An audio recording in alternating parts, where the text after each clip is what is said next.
I think about it day and night. I feel like a king again. And baby, can't help but stand. Such a rush, baby. I want you to touch me, baby. Such a rush, baby. Well, what a rush. Well, I'm excited to be here. We got a great show for you. This is Viva ENT Talk Radio. And we got not only the dude here, the show dude, Devin. Young dude. Hey, show dudes. Hey, dudes. We're doubling down today. I got Darren here with me. Hello, everybody. And Jeff on the line. Hello, everybody. And of course, we got the best producer, the west side of the Milky Way. The west side of the Milky Way. I haven't been to the east side yet, so it's Eric CC Reidar. And we're talking about the year 1996. And before we get started, I got to mention the Facebook group, Viva ENT Talk Radio, Rock, Pop, and Soul. It's got 1,300 members and growing by the day, and it's a great community of musicians and music lovers, and we're all a part of the group. So very interactive group.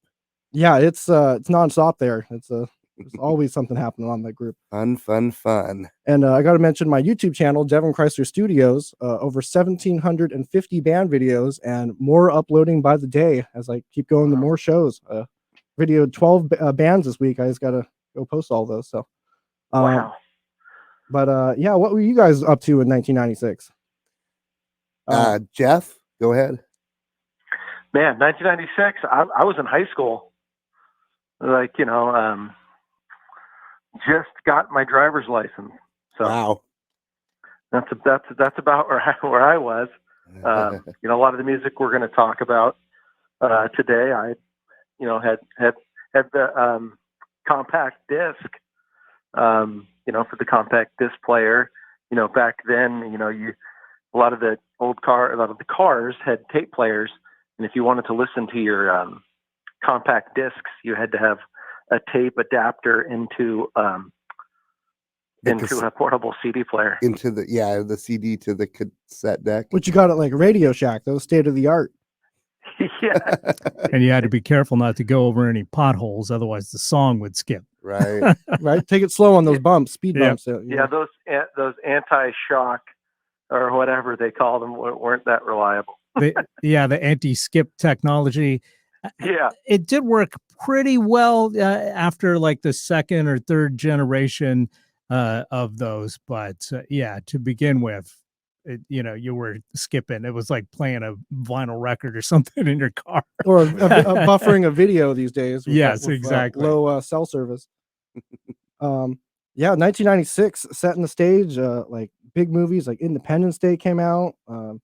We've gone through a bunch of the big shows like Mission.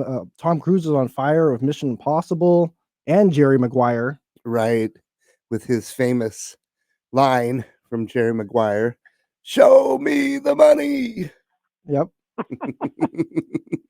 And I've had a busy week. We went and saw Journey and Toto on Monday. Yeah, that's right. Last night. That was incredible. You're both wearing your Journey t-shirts. That's so, right. Yeah.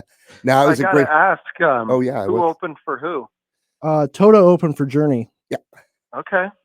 Yeah. Steve Lukather, of course, the main driving force behind Toto, there singing and playing guitar and just incredible. And how did he sound? Oh, they all sounded great. Yeah, no, they've been taking care of themselves and their voices and their sound, their practice, because they were tight. And very tight. Journey played like 19 songs, so yeah. So, and I got video of it all on my new phone, so it's getting on the internet soon. Yeah, and of course Neil Sean, the guitar player for Journey, just incredible. The guy is one of the most amazing guitar players ever. Somebody who I actually met in the Kingdom in 1984 at the NCAA Final Four. He sat behind me and my family, and so I turned around and got his autograph during one of the games. But Neil Sean, and he was a nice guy. He actually was very personable. That was right after he had put out the album HSAS Through the Fire, with Hagar, Sean, Aronson, and Shreve.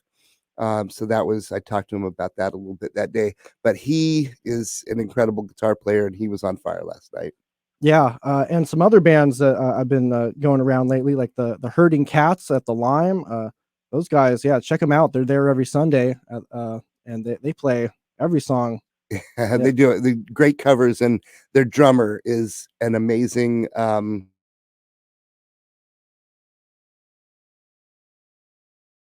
showman. Voodoo Gear Shift.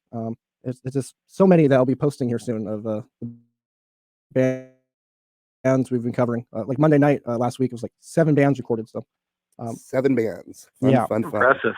Just impressive. But back in 1996, I was only 1 year old. I was still dreaming of these musical days. And MTV2 was launched with the first video, "Where Is Ack" by Beck. And I guess you're a Beck fan, right? Yeah, I am.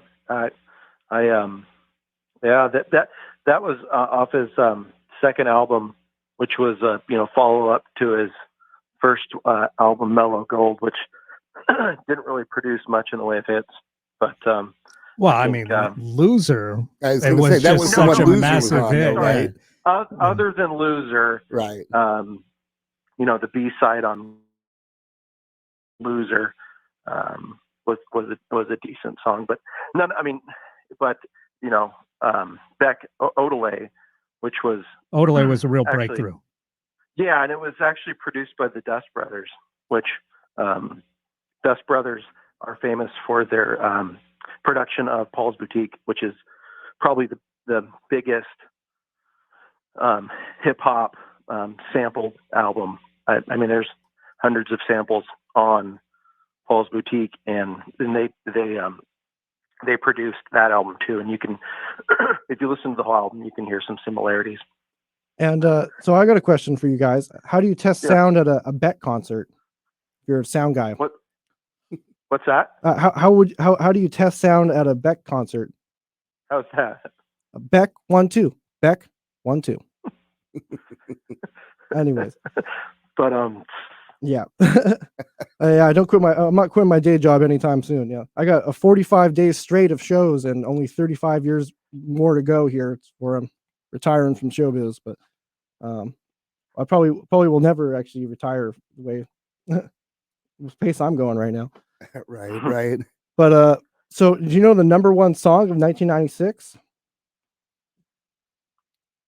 It wasn't number 1 in my heart, but I understand why it's number 1. It's the Macarena, Lois Del Rio. It had a very famous dance attached to it. I had a little toy as growing up that would dance the Macarena. Oh, very cool. And sing it.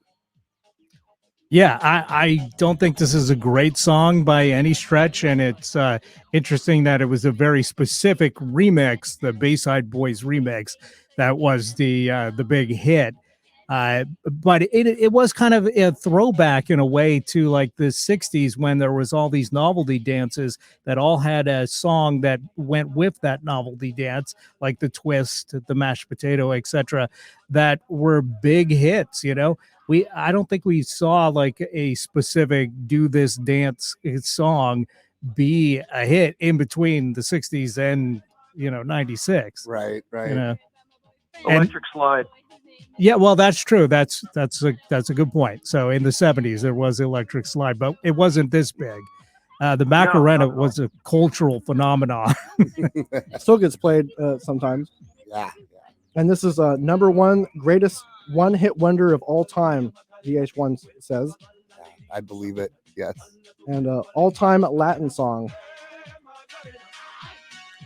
And I mean, it is kind of an unlikely hit. I mean, I think because it's got the dance beat help make it really popular, but Los Del Rios, or also known as the Del Rios for some reason, they were a Latin pop group and they were older guys. I mean, these guys, I think, were probably in their 50s or 60s when this song was a big hit. So that, and the fact, that they were from Spain, I believe, kind of made them very unlikely to be big in the U.S., but they Yeah, did it. And the Los Rios Del Rios, that's just the English interpretation of the Spanish. Yeah, exactly. And I just thought that everybody knew that. So that the fact that they would be the Del Rios Right. just seemed funny to me. Well, the song has Viva vibes for sure. It's still, like you said, being played quite a bit at weddings and Dance halls. probably some funerals too. I don't know.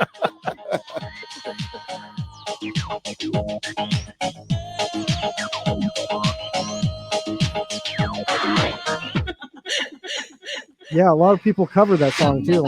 Now, did any of you guys do the Macarena? No. Growing up, yeah, like long time ago in school. Oh yeah. I still know it. I got it. I don't actually know the moves to it, but I remember this being a big Yeah, I don't thing either. that I don't everybody was recall them doing, either. like, Yeah, I never learned it. even probably like Al- YMCA. Huh? Yeah, yeah, Right, exactly. right.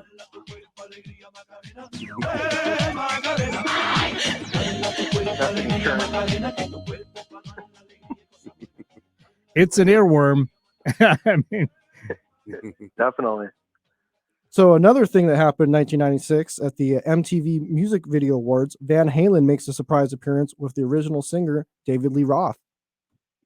But, Yeah, and of course that came after, obviously, some turmoil within the band. With, of course, David had left and Sammy had come on for about 10 years, and then they tried to do an album with Gary Cherone, the singer from Extreme, Van Halen 3, and it was really a flop. None of the songs were on any of their compilations or anything afterwards, and then of course that year in 1996 Van Halen put out the Best of Van Halen Volume 1, which included not only the last song that Sammy Hagar had sung for them, which was for the Twister soundtrack, but they also put on the last two or the two new David Lee Roth songs that he had come in 96 and recorded, Me Wise Magic and Can't Get This Stuff No More. wow. and didn't it take like 15 minutes for that reunited with Van Halen to kind of blow up? And Oh, absolutely. I mean, I believe like David Lee Roth was like, "Hey guys," and then like, There are a couple we're done. songs, yeah. Yeah. After the set, It was literally like the press conference after their appearance where they're like, "Yeah, we can't really see working with him again." Right. well, He had a great voice, but behind the scenes, he was sort of, in a lot of turmoil. Apparently. yeah. Well, one of these songs that is next on our list is not a flop. It's One Sweet Day by Mariah Carey.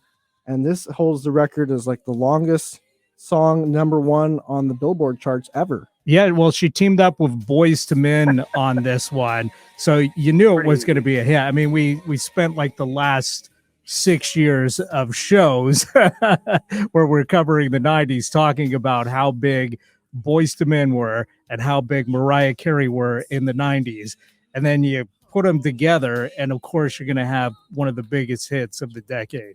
Combine forces like that, yeah, it's gonna Absolutely. make a hit. But I always care.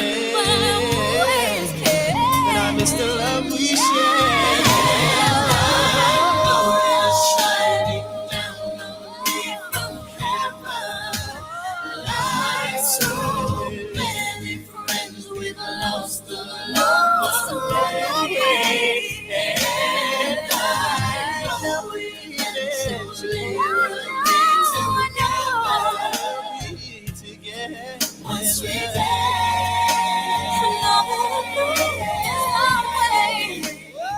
And Rolling Stone readers poll called it the best collaboration of all time. Really? I did not know that. I mean, I believe it. I mean, Boys to Men, they've got a super, distinct sound with the four guys, but her voice fits in there perfect. And I'm kind of shocked they didn't do more together. Yeah, I was going to say she's really hitting some great high notes there with, them sort of doing a little lower register behind her. And Very, very good mix. spent 16 weeks topping the chart. So Wow. yeah, she's probably Amazing. hanging out on her yacht after that. Yeah, they must have made a gazillion dollars from this song. Right. Wow. Well, number 3 for the year dethroned this song that would have been even a longer streak. It's Celine Dion's "Because You Loved Me," and she's Canadian, and Famous, one of the many famous Canucks. Yes.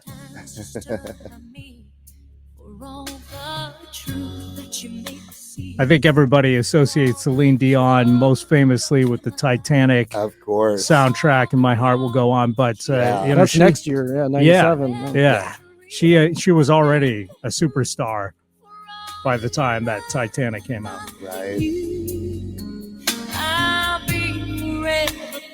And listen to that voice. You're the one who held me up, never let me fall. You're the one who saw me through it all. You were my strength when I was weak. You were my voice when I And this was the theme song for the 1996 film Up Close and Personal. And it was nominated for the Academy Award for Best Original Song and the Golden Globe Award for Best Original Song. It was also nominated for Grammy Award, Record of the Year, Song of the Year, and Best Female Pop Vocal Performance, but it won Grammy Award for Best Written Song for Visual Media. You remember the song, Jeff? Yeah, and as soon as you hear it, you're like, that song belongs in a movie.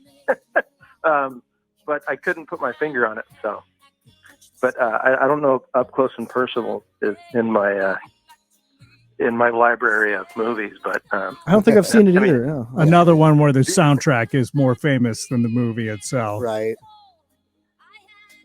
I'll have to go and watch these movies that have a 90s binge.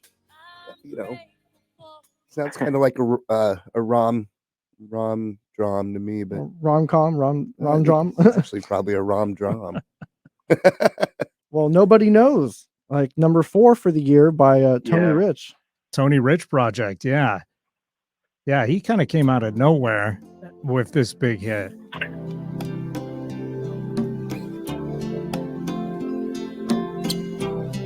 Wish I told her how I feel. Maybe she'd be here right now.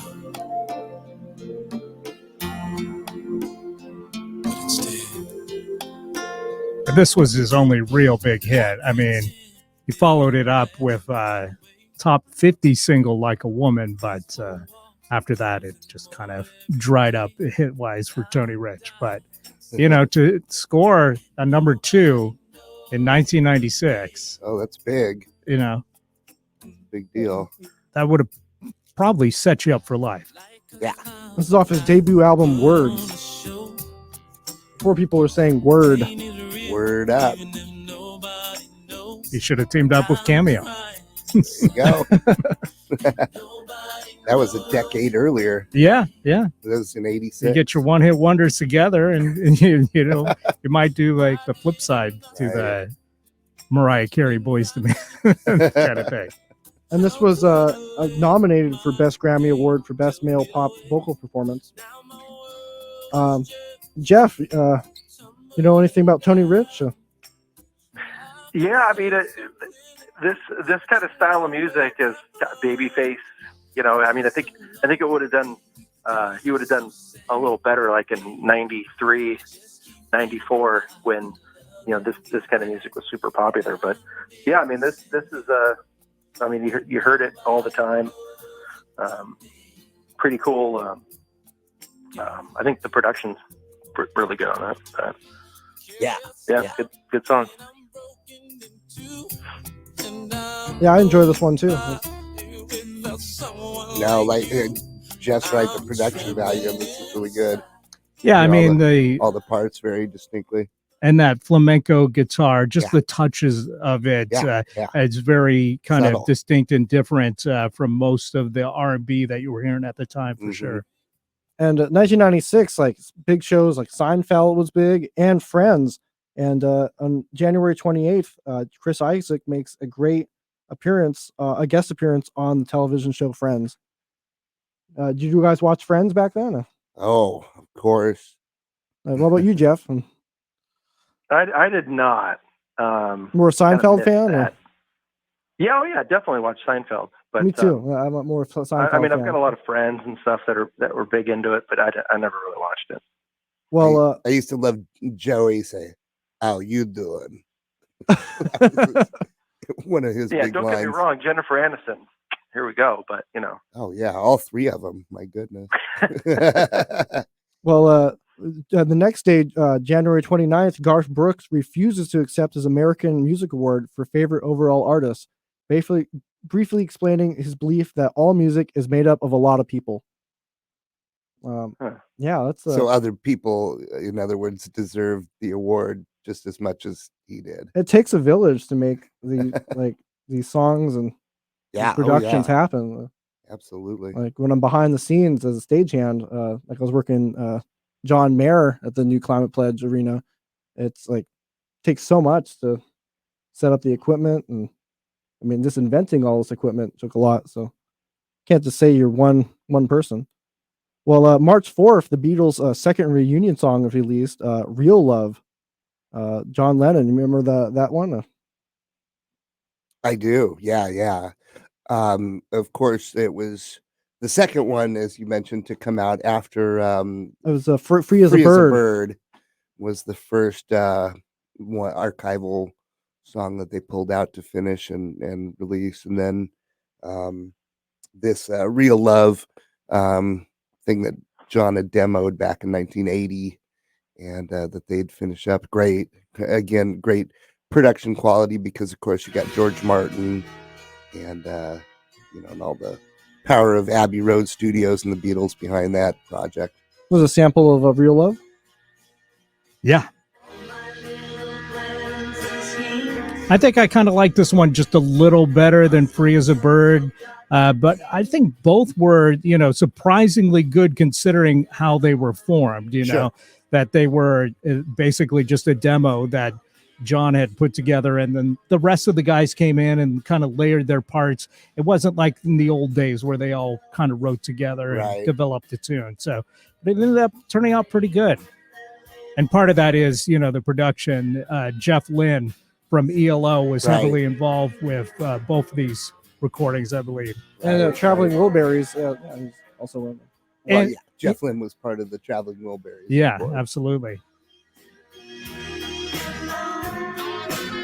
And it is interesting how the Beatles just kind of keep coming back and having moments like this. In the 90s, the anthology thing and these two new tracks were, a really big thing. It's kind of like now with Get Back, it's like a cultural phenomenon all over again, It's like every 20 years or so, the Beatles are back in a big way. Oh, it's not even every 20 years, dude. It's every couple of years. Seriously. I mean, it is. Well, I mean, for Beatles fans, it definitely is. But to have it punctuate the complete culture, like this did, like Anthology did, and like Get Back is doing now. Right. It's, probably every 20 years, I would think. And Paul McCartney comes to Seattle every now and then. So I'm excited to see him in a month and a half from now. And also, to your point, last night, Devin and I went and saw Toto and Journey.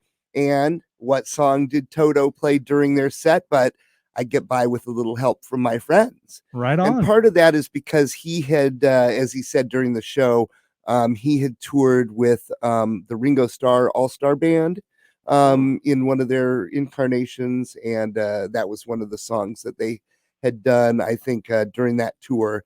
But it's the Beatles influences everywhere. I mean, it's everywhere. Of course, yeah. Jeff, you've seen any Beatles before? No, actually, I didn't know a whole lot of that stuff you guys were just talking about, so I was listening. Cool. Yeah, I learn something every day on this show. Yeah. Another interesting 1996 note that I have that sort of connects to that is that one of the only 4 concerts that I saw that year in 1996 was Alan Parsons. And of course, Alan Parsons, aside from being, sort of a little bit of a rock star, a musician, star on his own, was famous for producing albums like Dark Side of the Moon for Pink Floyd and Get Back for the Beatles. And so I ended up seeing him at the Paramount that year. Oh wow. He did not tour a lot. So you only saw 4 shows that year. What 4 shows did you see? Alan Parsons, and Alan then Parsons. I saw AC/DC at the beginning of the year. So the Ball Breaker tour that was down Tacoma Dome. I saw the Who did their Quadrophenia tour, and where they did the whole Quadrophenia album. And because that's based on a movie, they brought Billy Idol and Gary Glitter on the tour with them to be up on stage with them singing the parts that the characters that they represent from the movie would have sang in the movie. The bellboy and the manager of the hotel. big fan of the Who. You're wearing a Who hat right now. I am. Yeah. That's from a different Who concert, but yep. Love those guys. And then the other one, in 1996, you've got in the show notes that Jerry Garcia's ashes were scattered in the Ganges River by his widow Deborah and Bob Weir and a couple other real good friends of theirs. That year, I also went and saw what was called the Further Festival, and that was sort of the first big post Grateful Dead, tour festival sort of thing for the Deadheads, and that included Bob Weir's Rat Dog, Mickey Hart's Mystery Box, Los Lobos, Hot Tuna, and then Bruce Hornsby. What a great in the lineup. range, yeah. Hey, Jeff, what did you see any concerts in '96 that you can recall? I was just trying to remember. I think in 1996, it's kind of a weird one, but I saw Korn. Oh, cool. Before That's they- cool. Right on. Before they got big on their self-titled album that had like Chutes and Ladders on it. And Right. stuff. And Eric, But, did you see any concerts back then? Oh, I saw a ton of concerts back then for sure, but like smaller bands that you probably haven't heard of, but like I think I saw The Wedding Present like 15 times between 94 and 98.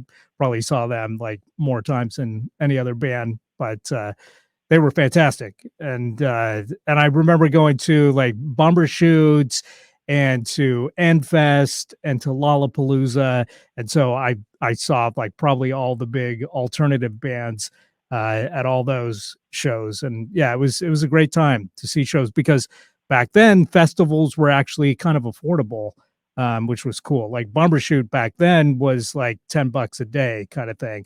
And, before it went on pause, it was like $130 a day, something like that. Yeah, So, easy. yeah. And festivals, any festival now is going to be over $100 a day for tickets. And back then it was more like, $20-30 for a ticket. And even in, factoring in inflation, that was still a real bargain.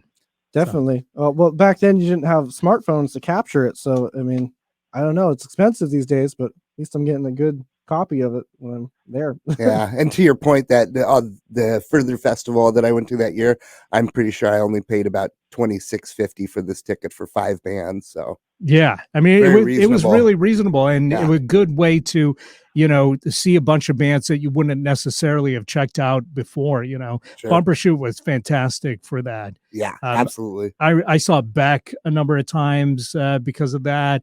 I saw, Screaming Trees, Sonic Youth, the Sex Pistols, Pixies when they reunited.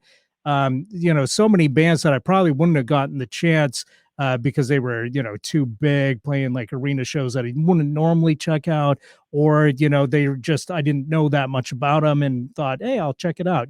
Saw Cake, like all these bands, Tom Tom Club. It was a really cool thing. And I wish we could get back some of that some way, Oh, the closest I get to is going to these little bar shows, and Yeah. if it's like free or $10, and it's like you see 3-4 hours of music, that's Yeah, and supporting local music is awesome. Good is a good thing always. And real quick, the Further is in reference to Ken Casey's bus, correct? You are correct. I actually was talking to Devin about that as we were driving over to the studio today, that, yeah, Ken Kesey and the Merry Pranksters had their psychedelic bus, which was called Further. which actually was spelled Furthur. It was purposely misspelled. But they, would roll around and do their zany antics in the bus and go from show to show. They were the ones who, of course, were famous for staging the acid tests that the Grateful Dead would play during. Oh yeah, that's be a trip to be a roadie with those guys. Absolutely. And also a name of another of Bob Weir's projects, right?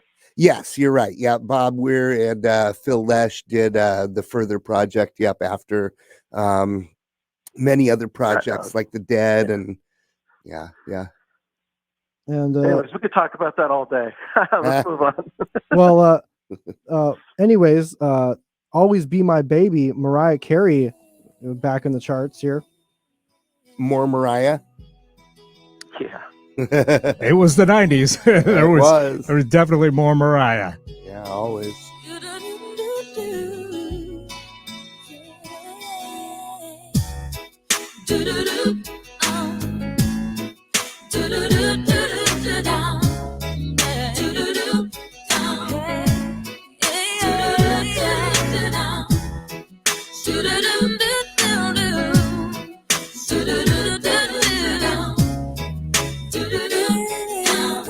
I'm not crazy about this song, but she looks great in this video. I mean, this was peak Mariah, as far as being, videos. Yeah.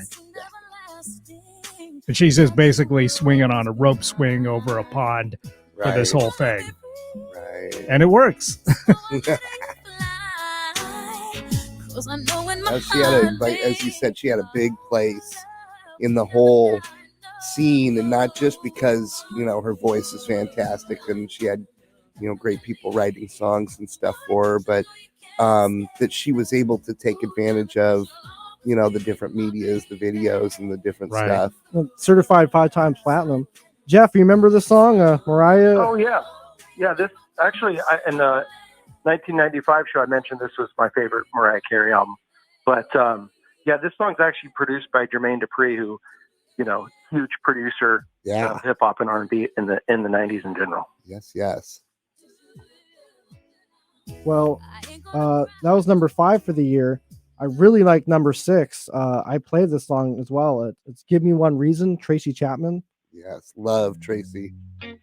Yeah, a lot of people, I think, maybe thought like "Fast Car" was going to be her only hit, but she came back strong with this. "Give Me One Reason" was a really big hit for her.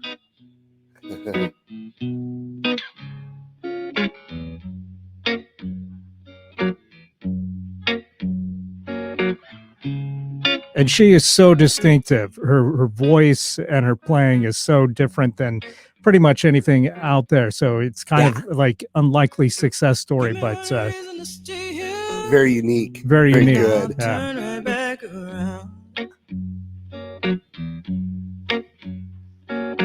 Give me one reason to stay here, and I'll turn right back around. Like the minimalistic approach, which like less is good. Yeah, less right, is more. right. And Fast Car kind of, mind the same formula. We went, Devin and I went to a little local gig at Lo-Fi a couple nights ago. And in the middle of one of these guys' original songs, they started playing a little snippet of Fast Car. Oh, right on. Yeah. And this is off her 4th studio album, New Beginning. This won the Grammy Award for Best Rock Song. Yeah. Nominated for Record of the Year, Song of the Year, Best Female Rock Vocal Performance, and at the 1997 Grammy Awards. She was a smash when she came out. And then she played with Eric Clapton in 1999 on the very special Christmas Live album. And he's also on your list of good songs from 1996. Yep. Jeff, you remember the song? Oh yeah, huge song. I mean, I don't have it like on my playlist, but when it comes on, I'm like, I'm just jamming to it right now. Yeah. Good call. Yeah, and 7 years in between big hits, for her. So it must have been very gratifying to have, that kind of real taste of success again after you know, it's not like her fan base ever went away, but you know, for the rest of the world to stand up and pay attention to one of your songs has got to feel good. I guess I didn't realize it was that far between their Fast Car was hits. 1989, 88. 88. Wow. Yeah. Wow, I had no idea either. Wow. But I'm Give Me lost One in that Reason on came that. out in 95 and just was so popular that it carried over into the 96. top hits in 96. Yeah. Yeah. Well, number 7 is The Crossroads, Bone Thugs in Harmony. Yeah, Bone Thugs and Harmony. This kind of following the same formula as the Mariah Carey Boyz II Men song, in that it's kind of like about people that have passed, basically. Judgment comes for you. What you gonna do when it ain't nowhere to hide? When judgment comes for you, 'cause it's gonna come for you. Looking for quality, easy, see something Charlie. Little boo got him, and I'm gonna miss everybody out of rolling clothes like I ain't looked at a while. And play for dust, and they play too deep for peace. Little as I got to be, tell me your piece of the seats for them, please. Marry me by my grand, anywhere you can go. God bless you, working on a plan to heaven. Follow the Lord on 24/7 days. God is who we praise, even though the devil's all up in my face, but he keeping me safe and in my place. Say thanks to the gates we race, but I change the face of judge, and it blesses my soul with books. Grudge because there's no mercy for thugs. Ooh, what can I do? Yeah, these guys have a unique little thing where they they'll do the fast sort of lyrics, and then they'll elongate the lyrics into sort of a more regular something, but then they'll throw in the da-da-da-da-da-da-da. It's hip hop, it's rap, but at the same time, it's also like a singing vocal performance too. So very unique. And debuted at number 2, but stayed on number 1 for 8 consecutive weeks. Wow. And then won the Grammy Award for Best Rap Performance by a Duo or Group. Right. Did you have the CD back then? Oh yeah, East 1999 Eternal. I mean, I was in high school when this came out. I mean, this was like super popular, and this is actually their off their second album. And I mean, I think in the music video they pay homage to Eazy-E, but Eazy-E's really the one who found them. I didn't know that. Yeah. But yeah, no, this was Bone a Thugs big and one. Harmony. Now these guys are good. Yeah, the group members were Crazy Bone, Lazy Bone, Busy Bone, and Wishbone. Right. True. I mean, a lot of their music was a lot harder Bone than Thugs. this one. A lot of the music was more harder gangster rap, but this one was, you know, a little more commercial friendly. Right. Well, in 2019, another version using the other group member, Flesh and Bone, was released, and was another big hit. And see, but if all the band members were the Bones, then who was the Harmony? They all were the Harmony. Okay, there you go. Yeah, the quartet. And it was the most successful song in New Zealand for that year. Wow. They really enjoyed it there. Well, number 8 is I Will Always Love You. I Will Love You Always Forever. I Love You Always Forever. Donna Lewis. Feels like I'm standing on the timeless dream of light mists, of pale ambrose. Feels like I'm lost in the deep cloud of heavenly scent. Touching, discovering you.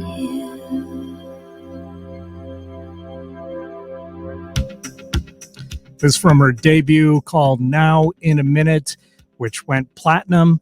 And, this was her only big hit, but a very, very popular song.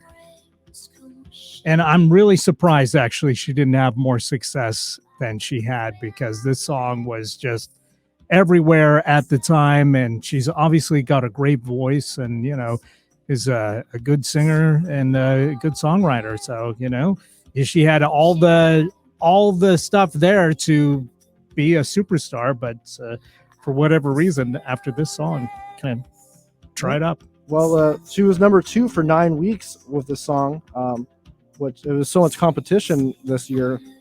Hard to maintain to get that number 1 position with Macarena taking every dance floor. but she did get nominated for the Brit Award for Best British Female Artist in 1997. You familiar with the song, Jeff? Yeah, I really like the chorus in the song. the chorus, and I don't know. I think it's a cool song, and in fact, you know, I recently turned 40, and I put together like a 90s playlist, and this song made the cut. Nice.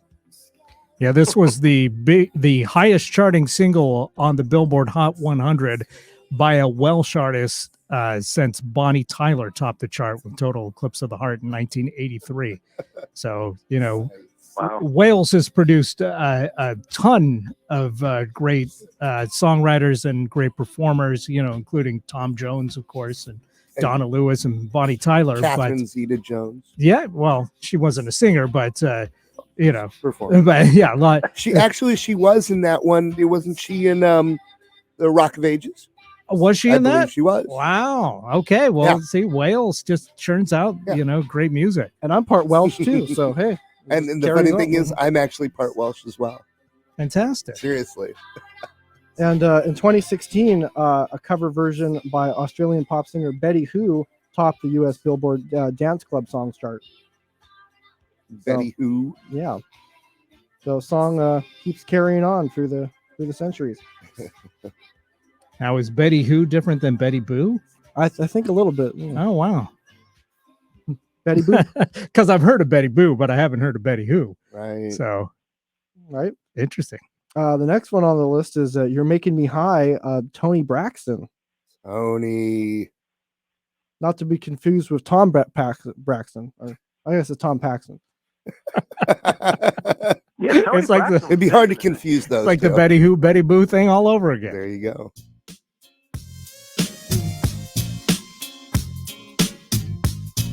Now, I remember Tony Braxton got her start in like Christian soul music. I think she was a gospel singer when she started.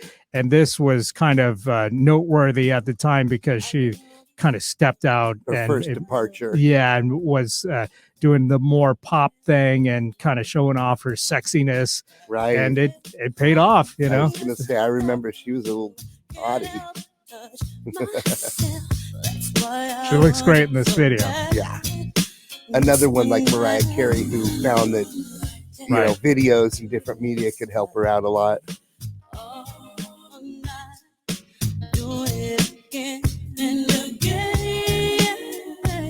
This is from the 1995 film "Waiting to Exhale." That was a huge hit as a movie in '96 and a real cultural touchstone, I think, for the year. I got to add it to my list to watch here.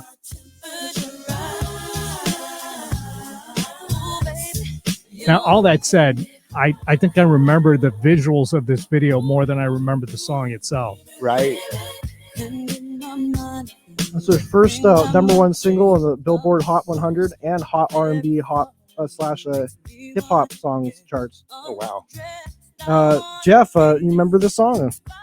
I do, and I don't have the awesome technology of having the video in front of me, and I like this video. Right. Well, she's wearing like a white cat suit and dancing on Yeah. top of a pole, basically, Yep. for most of it. It's Yeah, a good one. Full screen makes this song louder. Yeah.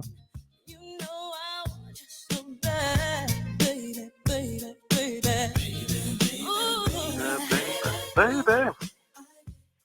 And next on our list is "Twisted" by Keith Sweat. The innovator of the Big new jack swing, as he likes New to say. Jack Swing. Yeah. The new jack swing, as he likes to say in his Emerald Queen Casino commercials.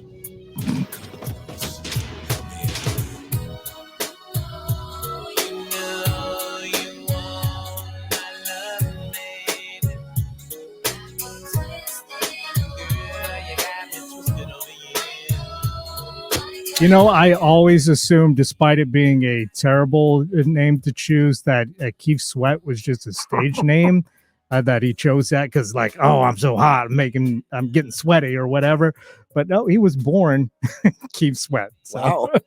I I didn't know that. I would have assumed that was the stage name as well. It's the Sweat family. So yeah. good for him for, being proud of his family name, I guess. Yeah.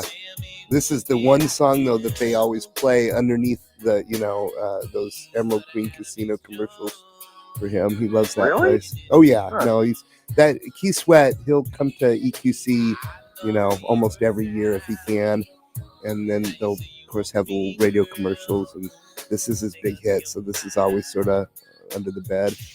Still Yeah, going I mean- strong. I mean, being in high school during this time, you couldn't get through a high school dance without having the DJ play this song. Right. Slow dance time. Mhm. And VH1 ranked it number 35 of the 40 greatest R&B songs of the 90s. Wow. That's pretty big. I got to say, this is not jogging any memories for me, but this wasn't the kind of thing that I was plugged into at the time. But usually, if it was in the top 40 or whatever, I would have heard it at some point, Right. regardless of whether I wanted to or not. But this one just, for whatever reason, didn't stick with me at all. Yeah, it's not one I frequent on my library either. But neither is this one. Come On and Ride It, The Train by Quad City Oh. DJs. Another huge dance I song. definitely Huge. remember this one. And the There's a whole samples. train thing you did during the dance. Oh, Yeah. really? This is where this came from? Well, you kind of go around and choo and pull the thing. Along with it's a big song. Ghost Town DJs, My Boo.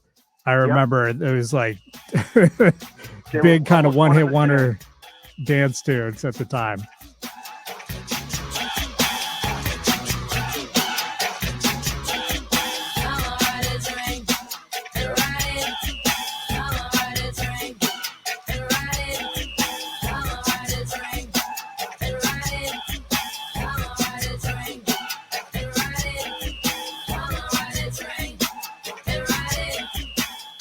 I remember hating this at the time just because it's so dumb, but I gotta admit it's catchy.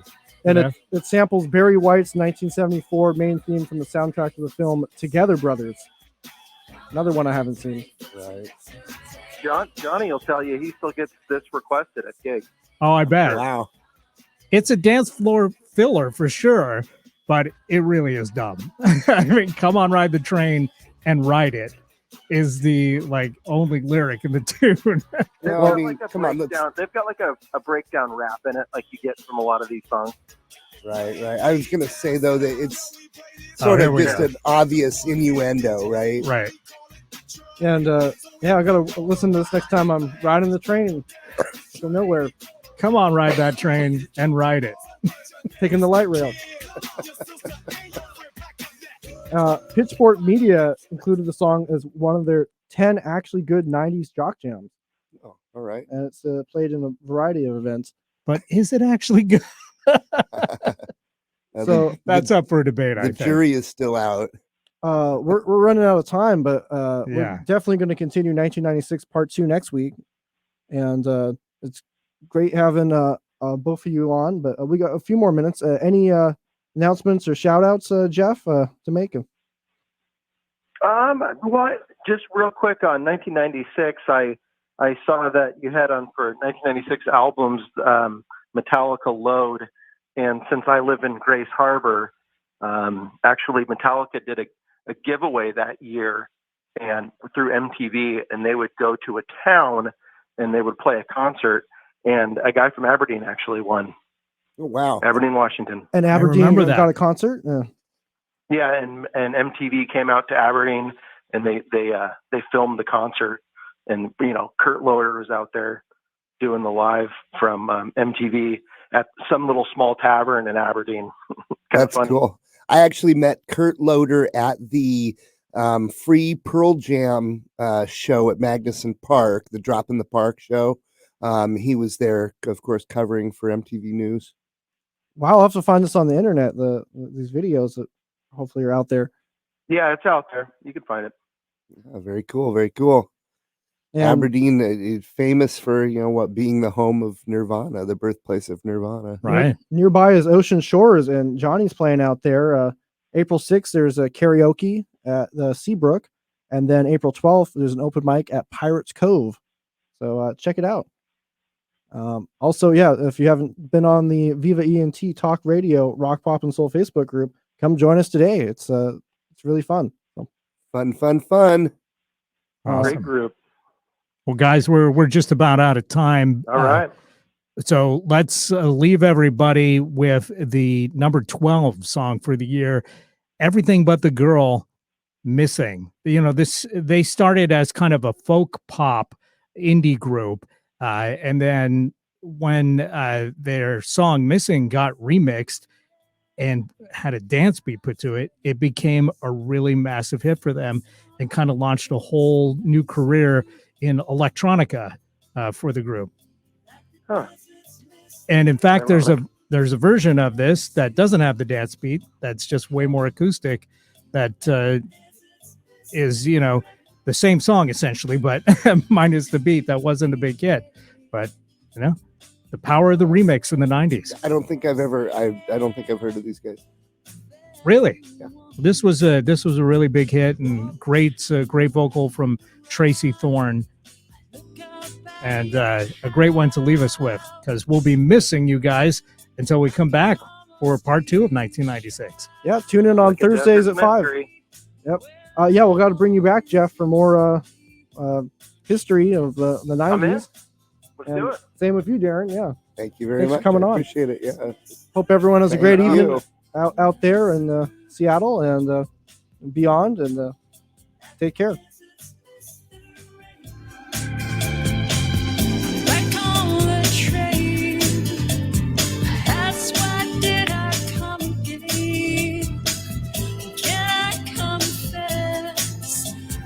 Hanging around the old address, years of proof to offer nothing since you moved.